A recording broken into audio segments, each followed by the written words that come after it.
नमस्कार साथियों, जय हिंद। मैं दीपक कुमार स्वागत करता हूं आधार क्लासेज में।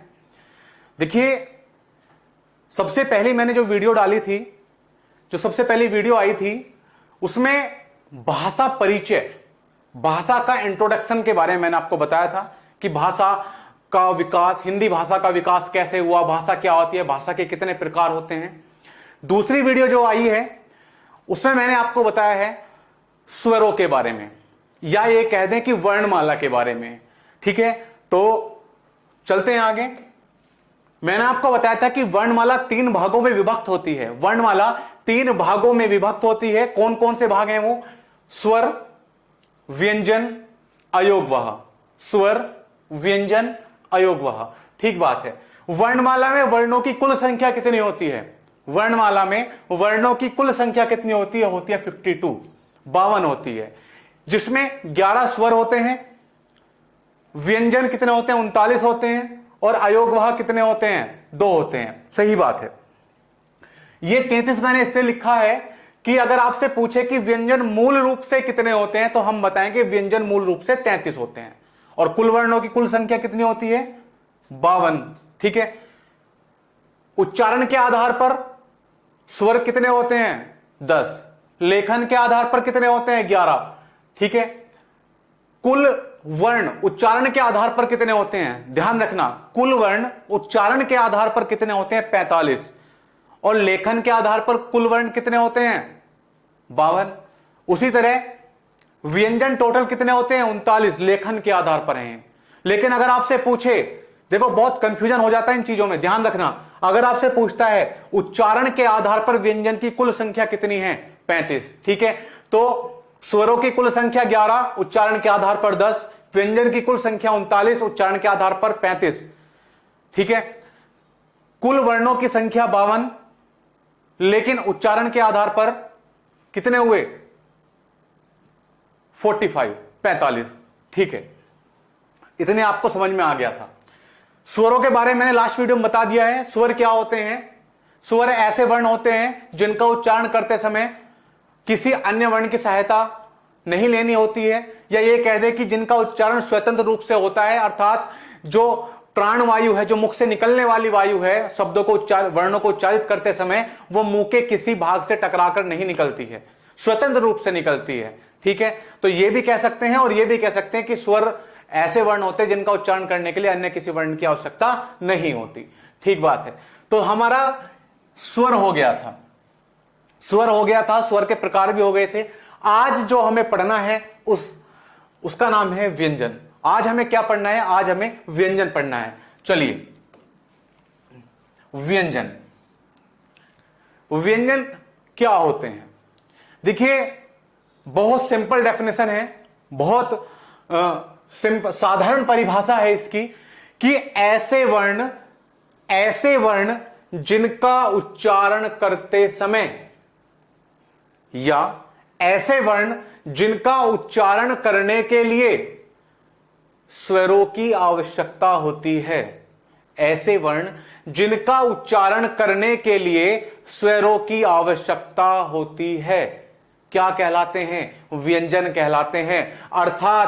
अर्थात अगर व्यंजन का उच्चारण करते समय हम उसमें स्वर नहीं लगाएंगे या स्वर नहीं जोड़ेंगे तो व्यंजन आधा रह जाएगा। ठीक है दोस्तों, ध्यान देना बात पे। मैंने क्या बताया? मैंने बताया कि ऐसे वर्ण जिनका उच्चारण करने के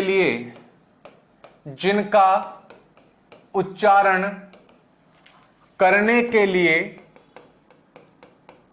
स्वरों की आवश्यकता होती है, स्वरों की आवश्यकता होती है।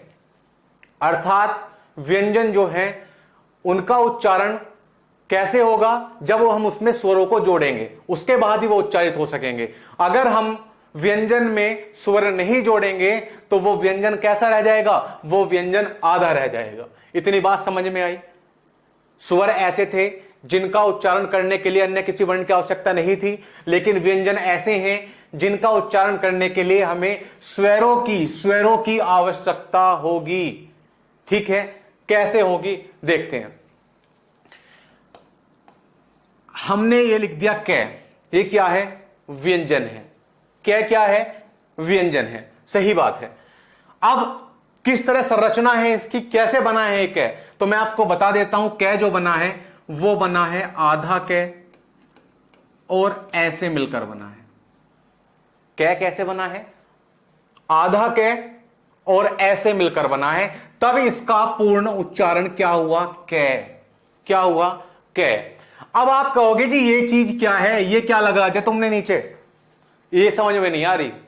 देखो, अगर हम ऐसे लिख दें या ऐसे लिख दें, दोनों एक ही चीजें हैं। देखिए, आधा कै ऐसे हम लिख सकते हैं, आधे कै को हम ऐसे भी लिख सकते हैं, और ऐसे नहीं लिखना तो इसके नीचे हम क्या लगा सकते हैं? इसके नीचे हम हलंत लगा सकते हैं। बात वही है, बात वही है। या तो हम आधा ही कै इसे भी कह सकते हैं, और आधा कै हम इसको भी कह सकते हैं। अगर हमें आधा नहीं लिखना तो इसके नीचे हम क्या लगा सकते हैं? इसके नीचे हम हलंत लगा सकते हैं। क्या लगा सकते हैं? हलंत लगा सकते हैं। वो मैं आपको बताऊंगा कि ऐसे वर्ण कौन से होंगे जिनमें हलंत लगेगा, ऐसे वर्ण कौन से होंगे जिनको आधा करने के लिए हलंत की जरूरत पड़ती है, और ऐसे वर्ण कौन से जिनको आधा करने के लिए हलंत की जरूरत नहीं पड़ती, उनको आधे रूप में लिखा जा सकता है। बताऊंगा मैं सारी चीजें आगे, ठीक है। तो मैंने बताया कि कै हमने कैसे लिखा, आधा कै और इसमें स्वर जोड़ा, तब क्या बना? पूरा कै बना। ऐसे ही मैं लिख दूं खे, तो खे की संरचना भी किस तरह बनी है? आधा खे प्लस ए। ऐसे ही मैं लिखूं गे, कैसे बना है? आधा गे प्लस ए। अर्थात जो हमारे 39 व्यंजन हैं, जो हमारे व्यंजन हैं, जो हमें एक वर्णमाला में दिखाई देते हैं, उन व्यंजन में ए का प्रयोग होगा। अगर उनमें से ए को निकाल दिया जाए, कै खे गे घे अंगे चे छे चे झे या किसी में से भी ए को निकाल दिया जाए, तो वो व्यंजन कैसा हो जाता है? अर्ध व्यंजन हो जाता है। कैसा हो जाता है साथियों? अर्ध व्यंजन हो जाता है, ठीक है। तो मैंने आपको बताया था कि ऐसे वर्ण जिनका उच्चारण करने के लिए स्वरों की आवश्यकता होती है। अब आप कहोगे जी आप तो ए दिखा रहे हो, आपने तो दिखाया ही नहीं, और स्वर कहां है? तुमने तो पूरे स्वरों की बात करी है। देखिए, मैंने लिख दिया कि, अब दोस्तों इसमें ए नहीं छिपा हुआ। अब कैसे बना हुआ है? आधा कै प्लस बड़ी ई। मैंने लिख दिया कू, आधा कै प्लस ओ। समझ गए ना? तो बात यह है कि जो वर्णमाला में हमें व्यंजन दिखते हैं, जो वर्णमाला में हमको व्यंजन दिखते हैं, उन सब में ए जुड़ा होता है। और जो व्यंजन होते हैं, बाकी अगर हमें जैसे कोई अक्षर लिखना है, की लिख दिया, कु लिख दिया, इसमें ए नहीं लगेगा, इसमें ई है। अगर ई को अलग कर दिया जाए तो ये क्या हो जाएगा? आधा कै रह जाएगा। अगर ई को अलग कर दिया जाए तो ये क्या रह जाएगा? आधा रह जाएगा, ठीक है। इसी तरह हमने कु को अलग कर दिया तो ये कै कैसा रह जाएगा? ये कै आधा रह जाएगा। ये कै कैसा रह जाएगा? आधा रह जाएगा ये कै, ठीक बात है। अब इस आधे कै में हमने ए जोड़ दिया तो ये क्या बन जाएगा? पूरा कै बन जाएगा। देखिए, बिल्कुल बेस से लेकर चल रहा हूं मैं, बिल्कुल बेस से आप लोगों को बता रहा हूं, ठीक है।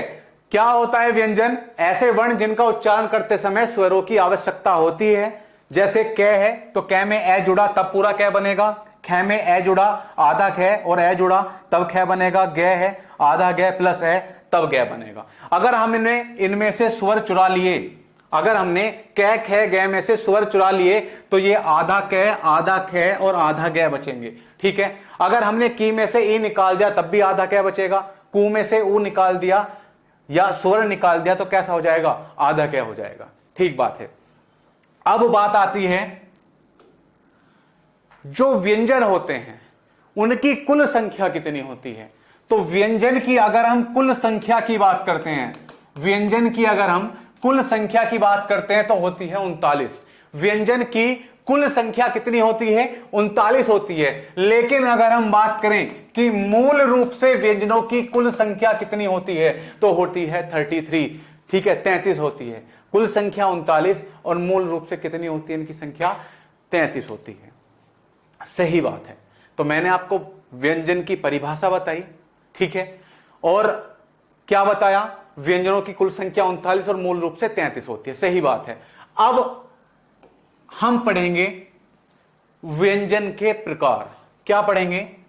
व्यंजन के प्रकार।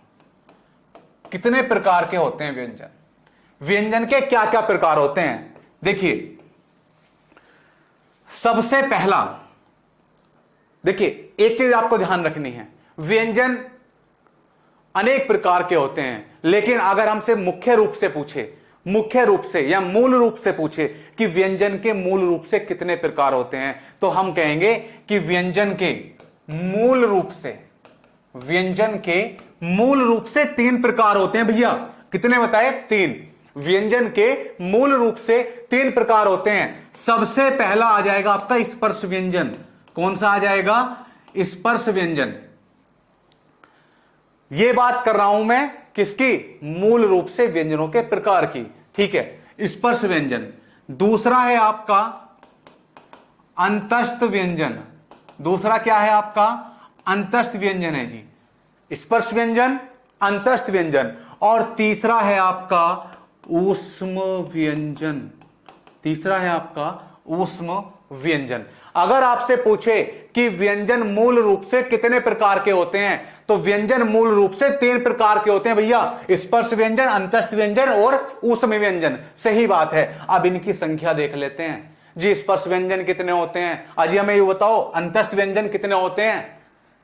ऊष्म व्यंजन कितने होते हैं? ध्यान दीजिए, स्पर्श व्यंजन की कुल संख्या होती है 25।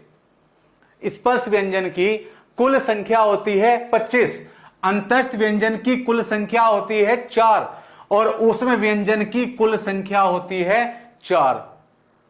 अब देख लो, मूल रूप से व्यंजनों के व्यंजन कितने होते हैं? मूल रूप से कुल व्यंजन कितने होते हैं? तो कितने होते हैं? 33 होते हैं। कितने होते हैं? 33 होते हैं। बिल्कुल बेसिक से लेके चल रहा हूं, ध्यान रखना, और एडवांस लेवल तक लेके जाऊंगा, ठीक है। आपको 1-2 यूट्यूब चैनल पे ऐसा नहीं मिलेगा, ध्यान रखना, ठीक है।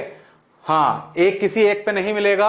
आप लोगों के लिए एक बहुत कई किताबों का मिश्रण तैयार करके मैं आप लोगों को पढ़ा रहा हूं, ध्यान रखना। तो इसका लाभ उठाएं, नोट्स बनाएं अच्छे से और इसको लिखते जाएं, ठीक है। व्यंजनों के मूल रूप से 3 प्रकार, स्पर्श व्यंजन, अंतस्थ व्यंजन और ऊष्म व्यंजन। स्पर्श व्यंजन की कुल संख्या 25, अंतस्थ व्यंजन की कुल संख्या 4 और ऊष्म व्यंजन की कुल संख्या कितनी हुई? 4। तो टोटल मूल रूप से यह कह सकते हैं कि मूल रूप से कुल कितने व्यंजन होते हैं? तो मूल रूप से कुल व्यंजन कितने हुए? 33। क्योंकि ये प्रकार जो है तीनों, ये मूल रूप से ही तो हैं। ये प्रकार जो है तीनों मूल रूप से ही तो हैं। तो कुल मूल रूप से कितने व्यंजन हो गए? 33 हो गए। कितने व्यंजन हो गए? 33 हो गए, ठीक है जी। अब सबसे पहले क्या करते हैं? स्पर्श व्यंजन पढ़ेंगे, उसके बाद अंतस्थ व्यंजन पढ़ेंगे और उसके बाद ऊष्म व्यंजन पढ़ेंगे। कौन कौन से होते हैं? देखो, मैंने आपसे बताया था कि टोटल होते हैं 39। कितना बताया था? टोटल होते हैं 39, लेकिन मैंने तो अभी 3 के बारे में बताया है, तो इसलिए तो 33 हैं। अभी हमें कितने पढ़ने हैं? 6 और पढ़ने हैं। 6 व्यंजन कौन कौन से होते हैं, लेकिन वो मूल रूप से नहीं आते, वो कहीं ना कहीं इनसे मिलकर ही बने हैं। तो इन्हें मूल रूप से इसलिए कहा गया क्योंकि जो बाकी व्यंजन है वो सब इनसे मिलकर ही बने हैं। ध्यान रखना कौन कौन से होंगे, ठीक है। चलिए स्क्रीनशॉट ले लीजिए इसका, एक बार आगे चलते हैं। सबसे पहले बात करते हैं हम लोग स्पर्श व्यंजन की। स्पर्श व्यंजन की हम लोग बात करते हैं। स्पर्श व्यंजन क्या होते हैं? देखिए, ऐसे व्यंजन जिनका उच्चारण करते समय हमारी जो मुख से निकलने वाली प्राणवायु है वो मुंह के किसी ना किसी भाग को स्पर्श करती है। दोबारा देखो, इसका नाम ही स्पर्श है। क्या देखना है? ऐसे व्यंजन जिनका उच्चारण करते समय मुख से निकलने वाली प्राणवायु किसी ना किसी भाग को स्पर्श करके निकलती है। एक बार और देखें, ऐसे व्यंजन जिनका उच्चारण करते समय मुख से निकलने वाली प्राणवायु मुख के किसी ना किसी भाग को स्पर्श करती है, वो क्या कहलाते हैं? वो स्पर्श व्यंजन कहलाते हैं। वो स्पर्श व्यंजन कहलाते हैं। और स्पर्श व्यंजन को हमने 5 वर्गों में विभाजित किया है। स्पर्श व्यंजन को हमने 5 वर्गों में विभाजित किया है। 5 वर्गों में विभाजित किया है स्पर्श व्यंजन को। कौन कौन से हैं वो? कौन कौन से हैं? ध्यान रखिए। कै वर्ग, च वर्ग, ट वर्ग,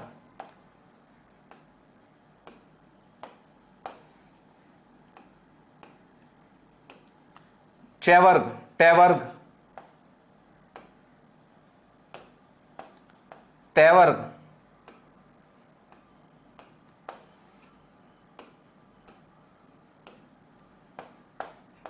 पै वर्ग। इसे हम कचटतप के नाम से भी याद रख सकते हैं। जो हमारे स्पर्श व्यंजन होते हैं वो 5 वर्गों में विभाजित होते हैं। कुल संख्या कितनी बताई थी मैंने? 25 बताई थी इनकी। कितनी बताई थी? 25 बताई थी।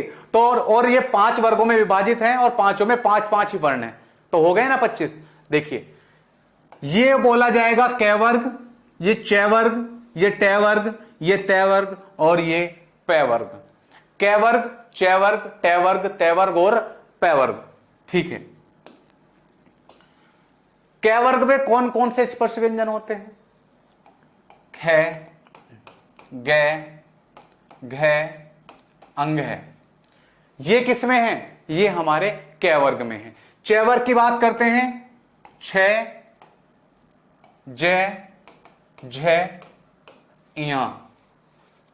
ट वर्ग में ठ, ड, ढ, अण। त वर्ग में थ, द, ध, न। पै वर्ग में फ, ब, भ, म। ठीक है। तो स्पर्श व्यंजन 5 वर्गों में विभाजित होते हैं और 5 वर्गों के 5-5 ही वर्ण होते हैं। तो कुल स्पर्श व्यंजन कितने हुए? कितने हुए? 25 हुए।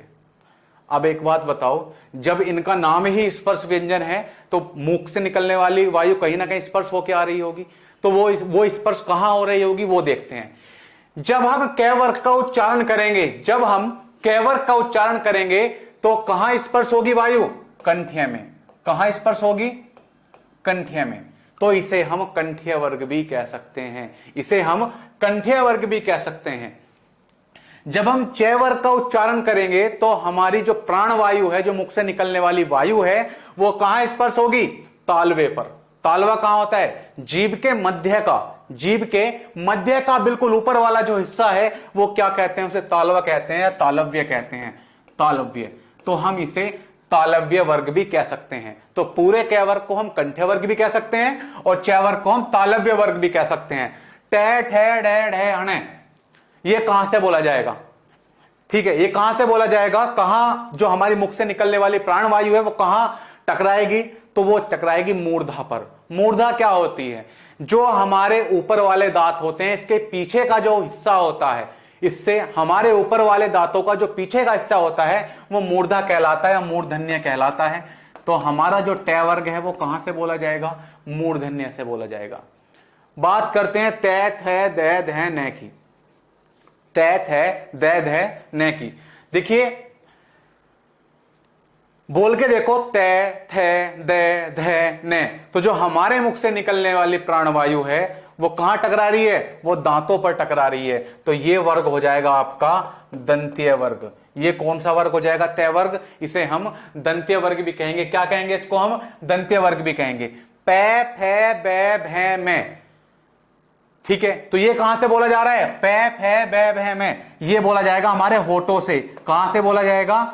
होठों से। और होठों को ओष्ठ भी बोल देते हैं। तो ये हमारा हो गया ओष्ठ्य वर्ग। ठीक है, तो ध्यान रहे, यहां पर ध्यान रहे, कै वर्ग कंठ्य वर्ग, च वर्ग तालव्य वर्ग, ट वर्ग मूर्धन्य वर्ग, त वर्ग दंत्य वर्ग और पै वर्ग को हम ओष्ठ्य वर्ग भी हम बोल सकते हैं। सही बात है। चलो, मैंने आपको बता दिया स्पर्श व्यंजन क्या होते हैं। तो स्पर्श व्यंजन क्या होते हैं? जब हम इन वर्णों का जब हम इन व्यंजनों का उच्चारण करते हैं तो हमारे मुख से निकलने वाली जो प्राणवायु है वो मुख के किसी ना किसी अवयव या भाग को स्पर्श करके निकलती है। तो यही क्या है, हमारा स्पर्श व्यंजन है। ठीक है, 5 वर्गों में इसको विभाजित करते हैं, कैच टै तै पै या कंठे तालव्य मूर्धन्य दंत्य या ओष्ठ्य। ठीक है, चलिए अब एक चीज मैं आपको बता देता हूं। देखिए, आप इस चिन्ह को देख रहे होंगे, ये चिन्ह क्या लग रहा है? आपने एक चीज देखी होगी,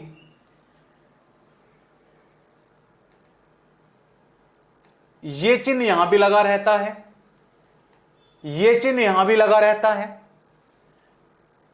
कहीं कहीं आपने ये चिन्ह यहां भी देखा होगा और कहीं कहीं ये चिन्ह आप यहां भी देखते हैं। अब आप कहोगे जी ये चीज समझ में नहीं आती हमारी, कभी इस चिन्ह को ऊपर लगा देते हैं, कभी इस चिन्ह को यहां लगा देते हैं साइड में, कभी नीचे कभी इधर। देखिए दोस्तों, बहुत महत्वपूर्ण बात आपको यहां बताने जा रहा हूं, बिल्कुल समझना है आपको, ध्यान यहीं लगाना है आपको। ये क्या चीज होती है मैं अभी अब आपको बता रहा हूं, ये क्या चीज होती है। देखिए, अगर ये बिंदी ऊपर लगी हुई है, अगर ये बिंदी ऊपर लगी हुई है तो हम इसको बोलेंगे अनुस्वार। क्या बोलेंगे? अनुस्वार बोलेंगे। अर्थात जो कै का उच्चारण है, जो कै का उच्चारण है वो नाक से बोला जाएगा। क्या बोला जाएगा?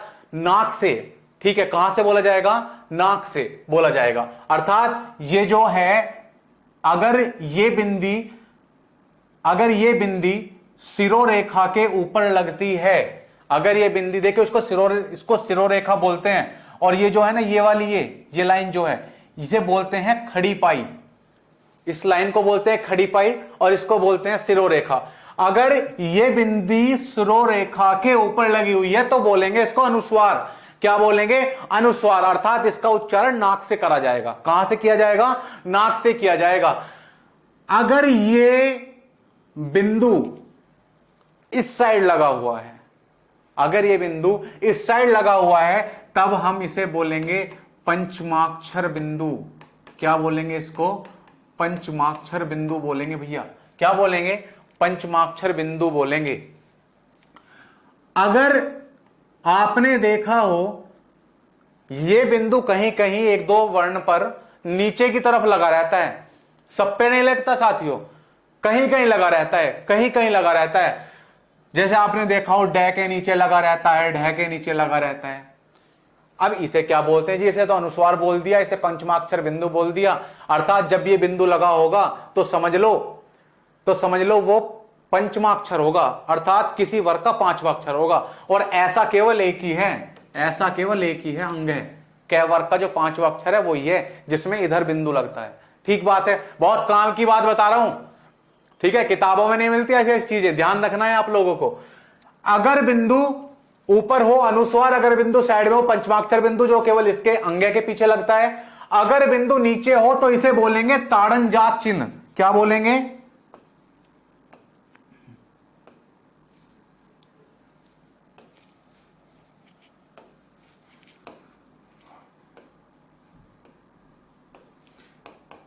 अगर ऊपर है तो अनुस्वार, अगर साइड में है तो पंचमाक्षर बिंदु,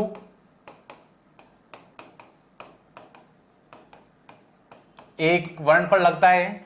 अगर बिंदु नीचे है, अगर बिंदु नीचे है तो इसे बोलेंगे हम ताड़न जात चिन्ह। क्या बोलेंगे? ताड़न जात चिन्ह। इसे हम फेंका हुआ चिन्ह भी बोल सकते हैं, इसे हम उत्क्षिप्त चिन्ह भी बोल सकते हैं।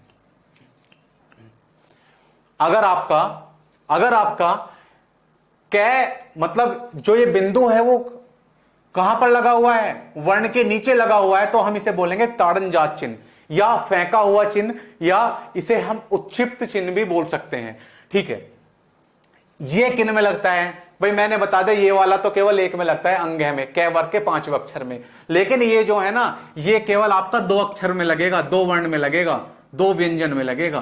किसमें? एक तो डै में और एक ढह में, एक तो डै में और एक ढह में। ठीक बात है, चलिए तो अनुस्वार हो गया, पंचमाक्षर बिंदु हो गया, और ये हो गया आपका ताड़नजात फेंका हुआ चिन्ह या उच्छिप्त चिन्ह।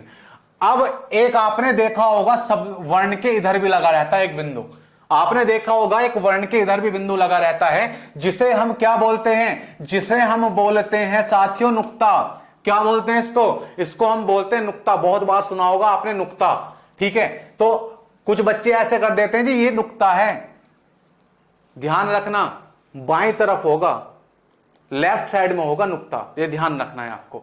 इसे क्या बोलते हैं, नुक्ता।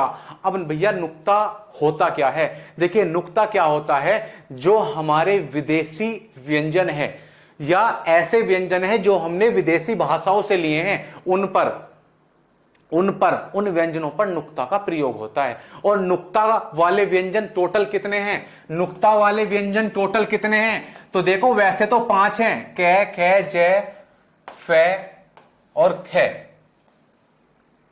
ठीक है। इसको यहां कर लेना, ठीक है।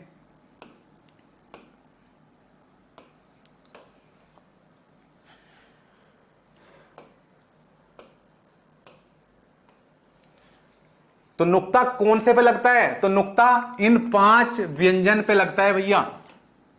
तो मैंने बताया कि जो विदेशी व्यंजन होते हैं उन पर ही नुक्ता लगता है, तो इसका मतलब ये क्या है, ये क्या है, ये तीनों मतलब पांचों के पांचों ही क्या है, विदेशी व्यंजन है। ये क्या है, विदेशी व्यंजन है। लेकिन मैं आपको एक चीज बता दूं, इनमें सभी को हिंदी में मान्यता नहीं मिली है, इनमें सभी को हिंदी में मान्यता नहीं मिली है। हिंदी में किस किस को मान्यता मिली है, एक तो मिली है आपके जय को, एक तो किसको मिली है, जय को, एक किसको मिली है, एक किसको मिली है इसमें, फे को, और एक मिली है आपका खे को, एक किसको मिली है, खे को, ठीक है। तो हम ये कह सकते हैं कि हिंदी का जो मानक रूप में इनको मान्यता मिली है, जय, फे, खे। देखिए ना फर्क क्या होता है, इनमें थोड़ा सा इनका उच्चारण करते हैं थोड़ी हवा निकलती है। जैसे ये आपका सिंपल जो साधारण फे है, जो आपका कै वर्ग का जो फे है उसे हम बोलेंगे फे, क्या बोलेंगे, फे। लेकिन ये जो होगा ना, ये वाला नुक्ता वाला, इसे बोलेंगे फे। आपने देखा होगा जैसे कभी कभी मुंह में सतमोला डाल लेते हैं, तो कभी कभी जब हम कोई शब्द बोलते हैं तो ऐसे ही निकलती है हवा निकलती है, कैसे, फे, ठीक है ना। हाँ, कभी कभी कुछ बच्चे इतरा के भी बोल देते हैं ऐसे, तो वो नुक्ता वाला ही माना जाता है, ठीक है। चलिए, तो नुक्ता जो है 5 व्यंजन पे लगता है, लेकिन हमारे हिंदी में केवल जय, फे और खे, इन तीनों को ही मानक रूप माना गया, या ये कह दे कि इन्हें हिंदी में शामिल किया गया है। तो हम इन्हें विदेशी व्यंजन भी कह देते हैं, या हम इन्हें आगत व्यंजन भी कह देते हैं, इन्हें हम आगत व्यंजन भी कह देते हैं। मेहमान भी कह देते हैं जी, इन्हें मेहमान भी कह देते हैं, मेहमान व्यंजन, ठीक है ना। हाँ, पहाना मत कह दियो कभी, पहाना कह दो, पहाना व्यंजन, क्योंकि मेहमान का एक पर्यायवाची होता है पाहुना, जिसे हम आमतौर पर भाषा में पहाना बोल देते हैं। ध्यान रखना इस चीज को, ठीक है। क्योंकि ये विदेश से लिए गए हैं, तो इन्हें हम विदेशी या आगत मतलब आए हुए, या मेहमान व्यंजन भी हम इनको बोल सकते हैं। और नुक्ता का प्रयोग किन पे होगा, विदेशी या आगत व्यंजन या मेहमान व्यंजन पर ही नुक्ता का प्रयोग होता है। ये बात आपको किताब में नहीं मिलेगी, बार बार कह रहा हूं, ध्यान समझना। जो सिरोरेखा के ऊपर बिंदी लगी होती है अनुस्वार, जो साइड में लगी होती है पंचमाक्षर बिंदु जो अंगह पे लगती है, नीचे लगी होती है ताड़नचात फेंका या उच्छिप्त चिन्ह कहते हैं, जो किस पे लगा हुआ होता है, डे और ढह पे लगा हुआ होता है। और जो ये वाला है ये नुक्ता होता है, नुक्ता विदेशी व्यंजनों पर लगता है। और वैसे 5 हैं लेकिन हिंदी में 3 हैं, हिंदी में हम इनको 3 में पढ़ेंगे, ठीक बात है, सही बात है। डे और ढह, इनमें क्या फर्क होता है भाई, हमने देखिए हमने एक वर्ड लिखा पलडा, पलडा, इसे हम बोलेंगे पलडा, क्या बोलेंगे साथियों, इसे हम बोलेंगे पलडा। लेकिन हमने इसके नीचे ताड़नजात चिन्ह लगा दिया, क्या लगा दिया, ताड़नजात चिन्ह लगा दिया, तो तुरंत ये बन गया पलड़ा। आया ना फर्क, आया ना, कैसे आया, हमने जब तक इसको मिटा दिया, इस पे हमने हाथ रख लिया, तो ये क्या हुआ, ये हुआ पलड़ा। क्या हुआ, पलड़ा हुआ। और जैसे ही हमने इस चिन्ह को लगा दिया तो तुरंत हो गया पलड़ा। क्या हो गया, पलड़ा। अर्थात एक फेंकी हुई आवाज आई। कैसी हुई, फेंकी हुई आवाज आई। ठीक है ना। चलिए ठीक है, आगे चलते हैं। इतनी बात आपको ध्यान रखनी है, बहुत बहुत महत्वपूर्ण है ये बात। ठीक है, बहुत ज्यादा कंफ्यूजन होता है इन चीजों में। ठीक है, तो मैंने आपको मूल रूप से व्यंजन के 3 प्रकार बताए थे, स्पर्श व्यंजन, अंतस्थ व्यंजन, ऊष्म व्यंजन, स्पर्श व्यंजन हो गए। ठीक है, अब हम देखते हैं अंतस्थ व्यंजन कौन से होते हैं। अंतस्थ व्यंजन कौन से होते हैं, ध्यान रहे, गौर करना, परिभाषा पे गौर करना है। मैं क्या बोलने वाला हूं उस बात पे हमें गौर करनी है कि ऐसे व्यंजन जिनका उच्चारण करते समय ठंडी वायु बाहर निकलती है, ऐसे व्यंजन जिनका उच्चारण करते समय ठंडी वायु बाहर निकलती है, अंतस्थ व्यंजन कहलाते हैं। अब आप क्या होगे जी, ठंडी कौन सा, फ्रीज लग रहे हैं, कोई फ्रीज थोड़ी लग रहा है कि ठंडी वायु बाहर निकलेगी। लेकिन उसका एक कारण है साथियों, उसका कारण यह है कि जब हम अंतस्थ व्यंजनों को उच्चारित करते हैं तो मुख से निकलने वाली प्राणवायु कहीं भी घर्षण पैदा करके या रगड़ के नहीं आती है, और जब वो रगड़ के नहीं आएगी तो वो गर्म भी नहीं होगी, अर्थात ठंडी ही जैसी अवस्था में है ऐसे के ऐसी बाहर निकल जाएगी। तो हम ये कह सकते हैं कि ऐसे व्यंजन जिनका उच्चारण करते समय ठंडी वायु बाहर निकलती है क्या होते हैं, अंतस्थ व्यंजन होते हैं। क्या होते हैं, अंतस्थ व्यंजन होते हैं, अर्थात प्राणवायु बिना किसी रगड़ के मुख के बाहर आ जाती है। समझ गए, कौन कौन से होते हैं ये और देख लेते हैं। एक तो होता है जी ये रे, ले और वे। ये रे, ले, वे, ये चारों के चारों अंतस्थ व्यंजन होते हैं। ये चारों के चारों अंतस्थ व्यंजन होते हैं। लास्ट वीडियो मैंने एक चीज और बताई होगी, ये और वह को हम अर्ध स्वर भी बोल देते हैं। ये और वह को हम क्या बोल देते हैं, अर्ध स्वर भी बोल देते हैं। क्या बोल देते हैं, अर्ध स्वर। रे को हम लुंठित स्वर भी बोल देते हैं। स्वर नहीं बोलेंगे, लुंठित बोलेंगे, लुंठित व्यंजन कह दो आप। ठीक है, ले को हम क्या बोलते हैं, पार्श्विक बोलते हैं। क्या बोलते हैं, पार्श्विक बोलते हैं। पार्श्विक का मतलब है कि जब हम ले को बोलेंगे तो हमारी जीभ मसूड़े पर जाकर टकरा जाएगी, और जो प्राणवायु है वो जीभ के किनारों से निकल कर आएगी, तो वही क्या होता है, पार्श्विक होता है। वो क्या होता है, पार्श्विक होता है। ले बोलते हैं ना, ले, इस तरह से। तो अंतस्थ व्यंजन 4 होते हैं, या लेवे, लुंठित ये हो गया, पार्श्विक ये हो गया, और इन दोनों की क्वालिटी क्या है, अर्धस्वर। अर्धस्वर की क्वालिटी है भैया इनकी। सही बात है। चलो, तो अंतस्थ व्यंजन भी हमारे हो गए। अब हम देखते हैं ऊष्म व्यंजन कौन से होते हैं। अब हम क्या देखते हैं, ऊष्म व्यंजन कौन कौन से होते हैं। ऐसे व्यंजन जिनका उच्चारण करते समय हमारी जो प्राणवायु है वो गर्म होके बाहर निकलती है। समझ रहे हो ना, हीटर और रेफ्रिजरेटर वाली बात नहीं कर रहा हूं मैं रगड़ की बात कर रहा हूं ओनली। ध्यान रखना है, अंतस्थ व्यंजन में ठंडी वायु बाहर निकलती है और ऊष्म व्यंजन में गर्म वायु बाहर निकलती है। तो एक बार ध्यान से सुनिए, ऐसे व्यंजन जिनका उच्चारण करते समय मुख से निकलने वाली वायु गर्म होकर बाहर निकलती है, अर्थात घर्षण पैदा करती है। जब घर्षण पैदा करेगी तो क्या होगा, रगड़ के आएगी तो क्या गर्म हवा गर्म ही तो होके आएगी। दरअसल ऐसा होता है, जब हम ऊष्म व्यंजन का उच्चारण करते हैं ना, तो जहां हमारी जीभ लगनी चाहिए वहां नहीं लगती, उसके किनारे पर पहुंच जाती है, उसके बिल्कुल नजदीक पहुंच जाती है। ठीक है ना। तो ऐसे व्यंजन, मतलब ये कहते हैं कि ऊष्म व्यंजन का जब हम उच्चारण करते हैं तो वो जीभ पूर्णतः मुंह के उस भाग से नहीं टकराती है, थोड़ा बहुत गैप बच जाता है, एक संकरी गली बन जाती है, एक संकरी जगह बन जाती है, बहुत छोटी जगह बन जाती है। और जब हवा उस संकरी गली से होकर गुजरती है तो घर्षण रगड़ के गुजरती है, जिससे गर्म हवा हो जाती है, जिससे प्राणवायु कैसी हो जाती है, गर्म हो जाती है। चाहे बोल के देख लो, पता चल जाएगी। कौन कौन से होते हैं उस व्यंजन, से और है। से से और है। जब हम इन्हें बोलेंगे तो गर्म वायु ही बाहर निकल के आएगी।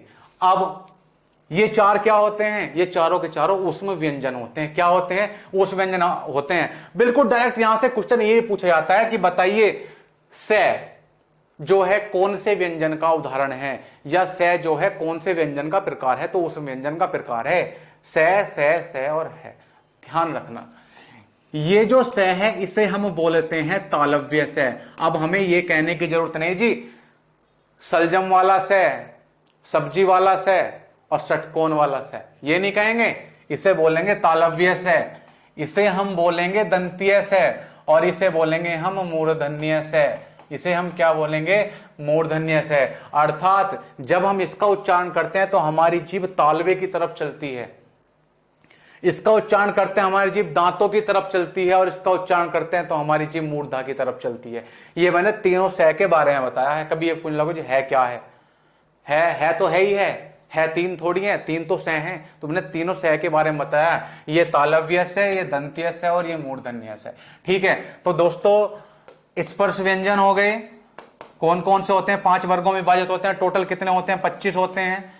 अंतस्थ व्यंजन हो गए, कितने होते हैं? 4 होते हैं, इसमें ठंडी वायु बाहर निकलती है। ऊष्म व्यंजन हो गए, कितने होते हैं? 4 होते हैं, जिनमें गर्म वायु बाहर निकलती है। ठीक है, यहां तक आपका हो गया। ठीक बात है। अब 33 व्यंजन हम लोगों ने पढ़ लिए, 33 व्यंजन हम लोगों ने पढ़ लिए हैं, सही बात है। लेकिन आप कहोगे जी गुरुजी आपने तो बताया जी हमें 39, कितने बताए? 39। तो आपने तो 33 ही पढ़ा है, बाकी और 6 कहां हैं? तो 6 वो यहां हैं। लेकिन मैंने मूल रूप से केवल 33 बताए थे, और मूल रूप से 33 मैंने बता भी दिया कौन कौन से होते हैं। अब हम देखते हैं क्या बाकी कौन कौन से बचे। तो भैया बाकी जो अन्य व्यंजन बचे हैं उसका एक का तो नाम है संयुक्त व्यंजन। क्या नाम है? संयुक्त व्यंजन नाम है। क्या नाम है? संयुक्त व्यंजन नाम है। सबसे पहले कौन सा होता है? 6। एक होता है त्रय, एक होता है क्य, और एक होता है श्रय। ये सही क्रम में तो नहीं लगे हैं, लगा लेना देख के एक बार। ठीक है, तो संयुक्त व्यंजन होते क्या हैं? संयुक्त व्यंजन होते क्या हैं? ये संयुक्त व्यंजन क्या चीज है भैया? दरअसल हम ये कह सकते हैं कि जब 2 अर्ध व्यंजन आपस में जुड़कर एक नए व्यंजन का निर्माण करते हैं, जब 2 व्यंजन आपस में जुड़कर 2 अर्ध व्यंजन, पूरे व्यंजन नहीं, 2 आधे व्यंजन एक मिलकर एक पूर्ण व्यंजन का निर्माण करते हैं, तो वो क्या कहलाते हैं? वो कहलाते हैं संयुक्त व्यंजन। क्योंकि संयुक्त का मतलब ही क्या होता है? जुड़वा। संयुक्त मतलब जोड़ना, जुड़ के बने हैं। जो कौन कौन कैसे कैसे जुड़ के बने, ध्यान रखेंगे। देखिए 6 भी क्या होता है? 2 अर्ध व्यंजनों से जुड़कर बना है। ये भी 2 अर्ध व्यंजनों से जुड़कर बना है, ये भी और ये भी। देखते हैं कैसे 6 की क्या संरचना होती है। देखिए आधा के, आधा से, आधा के, आधा से। कौन सा से? मूर्धन्य से। लेकिन एक बात है, मैंने आपको बताया कि इन आधों को हटाने के लिए हमें क्या जोड़ना होता है? अगर इनमें स्वर जोड़ दें तो ये आधे थोड़ी रहेंगे, तो पूर्ण हो जाएंगे। तो इसमें हम ए भी जोड़ देते हैं भैया, तभी क्या बनेगा? तभी क्या बनेगा? पूरा 6 बनेगा। क्या बनेगा? पूरा 6 बनेगा। ठीक है, तो हम इसे ऐसे भी कह सकते हैं, इन दोनों को जोड़ के हम क्या लिख सकते हैं? आधा क्या, तो ये तो अलग ही है, इसे हम पूरा मूर्धन्य से लिख दें, तो ये भी सही है, ये भी सही है भैया। या तो हम कह दे 6 कैसे बना है, तो हम ऐसे कहेंगे जी कै तो आधा होता है और से कैसा होता है? पूरा होता है। या ऐसे कह दो आधा कै, आधा मूर्धन्य से और है। और जब हमने इसमें आधे में ये स्वर जोड़ दिया, इस अर्ध व्यंजन में हमने स्वर जोड़ दिया, तो ये पूरा बन जाएगा कि नहीं बन जाएगा? ठीक है, तो या तो हम इसको 6 को ऐसे भी तोड़ सकते हैं, और या ऐसे भी कह सकते हैं कि 6 कैसे मिलकर बना है? 6 बना है आधा कै और पूरा मूर्धन्य से। इसी तरह त्रय, आधा तय, आधा रे और ए स्वर जोड़ेंगे तभी तो रै पूरा होगा। तो क्या करेंगे, आधा तय और रै से क्या बनता है, त्रय बनता है। ठीक है, ऐसे ही ज्ञ ज्ञानी को देख लेते हैं। आधा जय, आधा य, आधा ए, आधा जय, आधा य, आधा ए, या इसे हम ऐसे तो लिख सकते हैं आधा जय प्लस य। ध्यान रखना पहले वाला जो वर्ण होगा वही आधा होगा, बाद वाला पूर्ण वर्ण होगा, पूरा व्यंजन होगा। ठीक है ना, व्यंजन होगा। लेकिन शुरू जो वाला होगा वो क्या होगा, वो अर्ध व्यंजन होगा, और बाद वाला क्या होगा, पूर्ण व्यंजन होगा, क्योंकि इसमें ए जुड़ गया। ठीक है, अगर बिल्कुल ही खोल के बताना चाहे तो ऐसे बता दो, वरना अगर आपसे पूछे कि संयुक्त व्यंजन का जो छह है वो कैसे बना हुआ है, तो बताएंगे आधा के और पूरे सह से। त्रय कैसे बना हुआ है, आधा तय प्लस रै से। और अगर ऐसे आ जाए तो आप ऐसे भी इसको बता सकते हैं, ये भी सही है। श्रेय की बात करते हैं। श्रेय आधा तालव्य से, आधा रे और ए, या हम इसको क्या कह सकते हैं, हम इसको आधा से और रे भी कह सकते हैं। ठीक बात है। तो छह कैसे बना है, आधा के और पूरे मूर्धन्य से। त्रय कैसे बना है, आधा तय और रे से। ज्ञ कैसे बना है, आधा जय प्लस य से। और श्रेय कैसे बना है, आधा से प्लस रे से। ध्यान रखना पहला जो वर्ण होगा वो अर्ध व्यंजन होगा, पहला जो वर्ण होगा वो अर्ध व्यंजन होगा, और दूसरा क्या होगा, इसमें हमेशा पूर्ण होगा। दूसरा क्या होगा, पूर्ण व्यंजन होगा।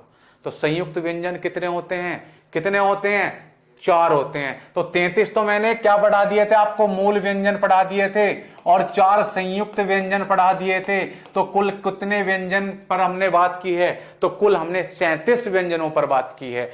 बाकी आगे करते हैं। 37 हो गए, 2 बचे 39 में, क्योंकि 39 होने हैं तो 2 बचे। तो कौन कौन से बचे वो 2, उन्हें हम बोलेंगे उत्क्षिप्त व्यंजन। क्या बोलेंगे, उत्क्षिप्त व्यंजन, या हम बोलेंगे द्विगुण व्यंजन, या हम बोलेंगे विकसित व्यंजन। एक ही बात है। तो मैंने अभी थोड़ी देर पहले इनके ऊपर बात की थी, उत्क्षिप्त या द्विगुण या विकसित व्यंजन कौन से होते हैं। उत्क्षिप्त, द्विगुण या विकसित व्यंजन वे होते हैं जिन पर ताड़न जात चिन्ह लगा होता है, जिन पर ताड़न जात चिन्ह लगा होता है या उत्क्षिप्त चिन्ह लगा होता है, वो क्या होते हैं, वो उत्क्षिप्त व्यंजन होते हैं। और वो कौन कौन से थे, वो कौन कौन से थे, वो केवल 2 व्यंजन थे, एक तो डे और एक ढह। डे और ढह नहीं बोलेंगे, अढ़े और अढ़े। कौन कौन से थे, अढ़े और अढ़े, अढ़े और अढ़े। मैंने अभी बताया था कि अगर हम बोलेंगे पलडा तो सिंपल डे लगा हुआ है, और हम बोलेंगे पलडा तो क्या लगा हुआ है, उसमें जो उत्क्षिप्त व्यंजन लगा हुआ है। ठीक है, अर्थात ताड़न जात चिन्ह लगा हुआ है। ठीक बात है, ठीक बात है। अब इसकी क्या विशेषता होती है, इसकी 2 विशेषता होती हैं, वो ध्यान रखने लायक हैं, आपको बुक में नहीं मिलेंगी, वो ध्यान रखनी है। वो देखो, सबसे पहली बात तो यह है कि इन्हें, ये जो स्वर हैं या सॉरी ये जो व्यंजन है, उत्क्षिप्त व्यंजन है, इन्हें स्वर रहित नहीं किया जा सकता भैया, इन्हें स्वर रहित नहीं किया जा सकता है, स्वर रहित नहीं किया जा सकता, स्वर रहित नहीं किया जा सकता। अर्थात इनमें से एक बात बताओ, हमने इस डे में से ए निकाल दिया तो ये डे कैसा हो जाएगा, ऐसा ही तो हो जाएगा, आधा ही तो हो जाएगा। क्या किसी एक वर्ण के नीचे तुमने देखे हैं कभी 2 लगे हुए, कभी 2 चिन्ह लगे हुए देखें, या तो डे के नीचे ये लगा रहेगा या ये लगा रहेगा। तो ध्यान रखना है, जब इनके नीचे ताड़न जात चिन्ह आ गए तो इसके नीचे हलंत कभी नहीं आएगा, तो इसका मतलब इन्हें स्वर रहित नहीं किया जा सकता, ये ध्यान रखना है। और दूसरी बात यह है कि इन 2 उत्क्षिप्त व्यंजनों से, इन 2 उत्क्षिप्त व्यंजनों से कभी भी शब्द आरंभ नहीं हो सकता, शब्द आरंभ नहीं हो सकता, इनसे ध्यान रखना, शब्द आरंभ नहीं हो सकता। अर्थात क्या है, अर्थात ये जो है ना, ये हमेशा या तो किसी शब्द के बीच में आएंगे या बाद में आएंगे। इन्हें स्वर रहित नहीं किया जा सकता, और दूसरी चीज, इनसे कोई शब्द आरंभ नहीं हो सकता। क्योंकि ये या तो बीच में आते हैं या किसी शब्द के लास्ट में आते हैं। ये बहुत काम की बात है, दोनों ये आपको ध्यान रखनी है। ठीक है, ठीक है। तो मैंने आज आपको क्या क्या बताया है, एक बार ध्यान कर लेते हैं। यहां पर सबसे पहले मैंने आपको पिछली वीडियो में स्वर बता दिए थे, और अब की बार मैंने आपको व्यंजन बताए हैं। व्यंजन में मैंने बताया कि ऐसे वर्ण जिनका उच्चारण करने के लिए स्वरों की आवश्यकता नहीं होती, अर्थात उनको अगर स्वरों को व्यंजनों से अलग हटा दिया जाए तो वो अर्ध व्यंजन हो जाते हैं, अर्थात आधे व्यंजन हो जाते हैं। ठीक है। उसके बाद मैंने बताया कि मूल रूप से स्वर व्यंजनों के कितने प्रकार होते हैं, 3 प्रकार होते हैं, और कुल मूल रूप से व्यंजन कितने होते हैं, 33 होते हैं। स्पर्श व्यंजन 25, अंतस्थ व्यंजन 4 और उस व्यंजन 4। ठीक है। स्पर्श व्यंजन क्या होते हैं, 5 वर्गों में विभाजित होते हैं। ठीक है। उसके बाद मैंने आपको बताया इन चिन्ह के बारे में, अनुस्वार क्या होता है, पंचमाक्षर क्या होता है, ताड़नजात चिन्ह क्या होता है, नुक्ता क्या होता है, नुक्ते वाले जो व्यंजन है वो कितने हैं, या विदेशी या व्यंजन हिंदी में कितने हैं, 3 होते हैं। उससे आगे मैंने बताया कि जिनमें ठंडी वायु बाहर निकलती है, अंतस्थ व्यंजन होते हैं, यह लय वह। यह वह को हम क्या कहते हैं, यह वह को हम अर्ध स्वर भी कह देते हैं, रै को लुंठित और लय को हम पार्श्व की भी कह देते हैं। उसके बाद मैंने बताया कि जिन व्यंजनों का उच्चारण करते समय गर्म वायु बाहर निकलती है वो क्या होते हैं, वो क्या होते हैं, ऊष्म व्यंजन होते हैं। और उसके बाद मैंने आपको बताया संयुक्त व्यंजन कौन कौन से होते हैं, जो 2 व्यंजनों से मिलकर बने हो, और उनमें एक व्यंजन आधा हो और एक पूरा हो, एक आधा हो एक पूरा हो, एक आधा हो एक पूरा हो, एक आधा एक पूरा, एक आधा एक पूरा। सही है ना। ठीक है। तो जो 2 व्यंजनों से मिलकर बने हो क्या होते हैं, संयुक्त व्यंजन होते हैं, जिनकी संख्या हिंदी में कितनी है, हिंदी में इनकी संख्या कितनी है, 4 है। तो 33 और 4 37। 2 कौन से बचे, 2 बचे आपके उत्क्षिप्त या द्विगुण व्यंजन अड़ह और अड़ह। ठीक है। इन्हें स्वर रहित नहीं किया जा सकता और शब्द आरंभ नहीं हो सकता इनसे, या तो बीच में आएंगे या बिल्कुल मध्य में आएंगे। ठीक है साथियों, बिल्कुल बेसिक से लेकर चल रहा हूं और एडवांस लेवल तक लेके जाऊंगा। देखिए आपकी 2 वीडियो हो चुकी हैं, एक लास्ट और एक ये वाली। अभी भी हमारी वर्णमाला खत्म नहीं हुई है, बहुत कुछ बाकी है। ध्यान रखिए, केवल मेरे साथ जुड़े रहिए, पूरी हिंदी में आपको कुछ ना कुछ नया ही सीखने को मिलेगा। ठीक है। चलिए अब जो बाकी व्यंजन हैं उनकी बात हम अगले वीडियो में करेंगे। तब तक के लिए अपना मेरे साथ जुड़े रहना है आपको। अगली वीडियो में फिर मिलते हैं। धन्यवाद।